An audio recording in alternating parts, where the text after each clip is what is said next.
Luke chapter 6.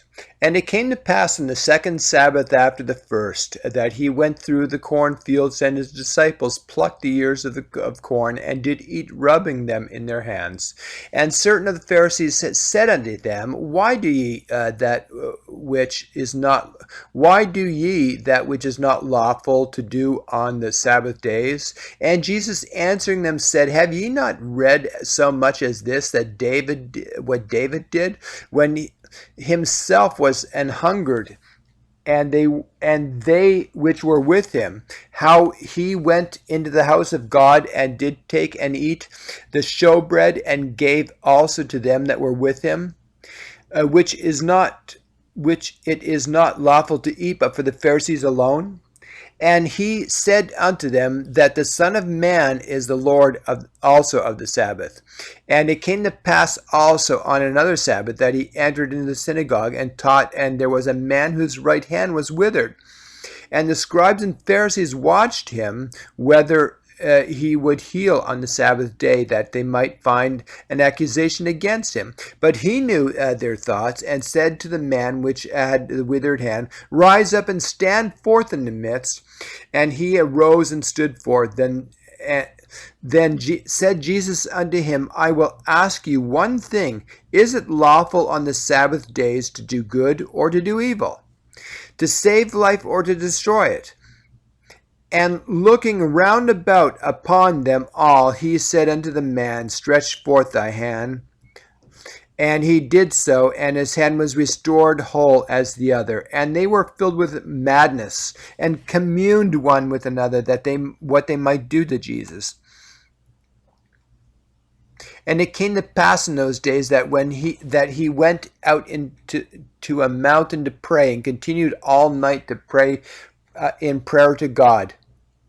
And when it was day, he called unto him his disciples, and of them he chose 12, whom also he named apostles: Simon, whom he also named Peter, and Andrew his brother, and James and John, and Philip and Bartholomew, and Matthew and Thomas, James the son of Alphaeus, and Simon the son of Zelotes, and Judas the brother of James, and Judas Iscariot, which was also the traitor.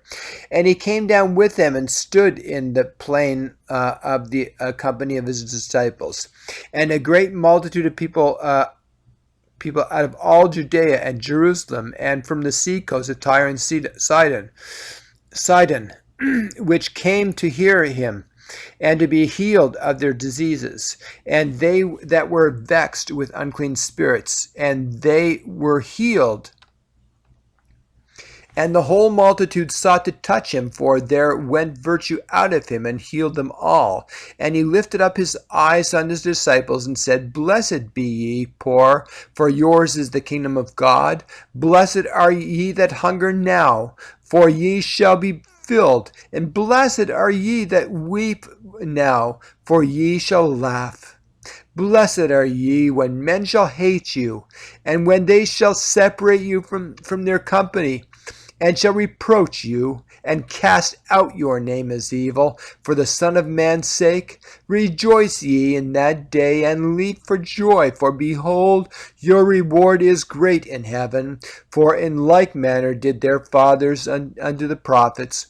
But woe unto you that are rich, for ye have received your consolation. Woe unto you that are full, for ye shall hunger.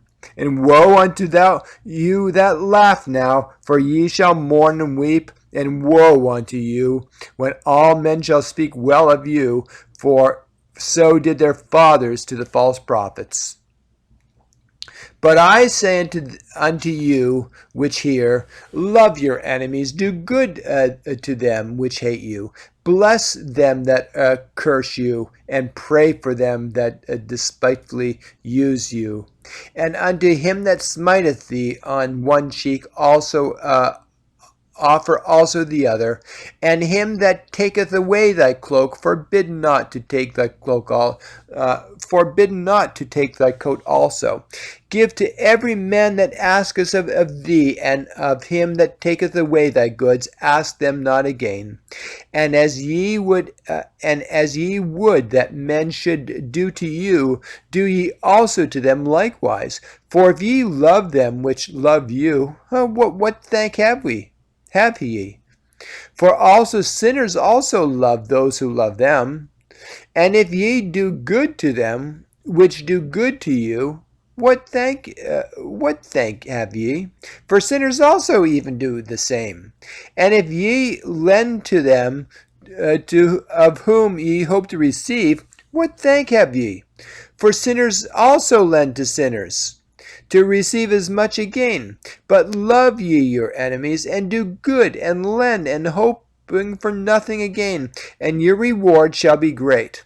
And if ye shall be the children of the highest, for he is kind unto the unthankful and to the evil.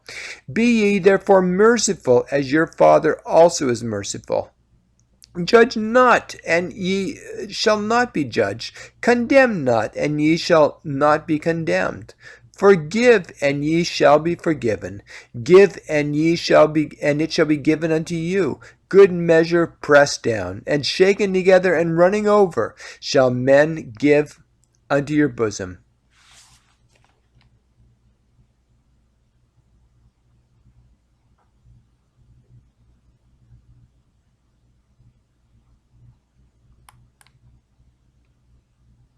For with the same measure that ye mete withal, it shall be measured to you again.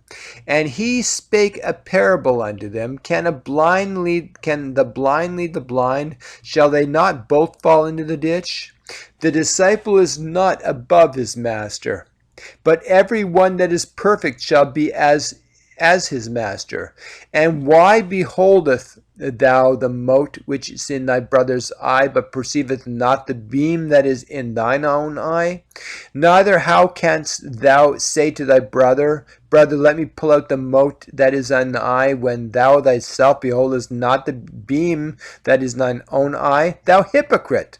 Cast out first the beam that is in thine own eye, and then shalt thou see clearly to pull out the mote that is in thy brother's eye. For a good tree bringeth not forth corrupt fruit, neither does a corrupt tree bring forth good fruit. For every tree is known by his own fruit. For of thorns men do not gather figs, nor of a bramble bush gather they grapes. A good man out of the good treasure of his heart bringeth forth that which is good, and an evil man out of the evil treasure of his heart bringeth forth that which is evil. For of the abundance of the heart his mouth speaketh. And why call ye me Lord, Lord, and do not the things which I say? Whosoever cometh to me and heareth my sayings and doeth them, I will show you to him he is like. He is like a man which built an house and digged up deep and laid the foundation on a rock. And when the flood arose, the stream beat vehemently upon that house and could not shake it, for it was founded upon a rock. But he that heareth and doth not is like a man that without a foundation built an house upon the earth, against which the stream did beat vehemently, and immediately it fell, and the ruin of that house was great.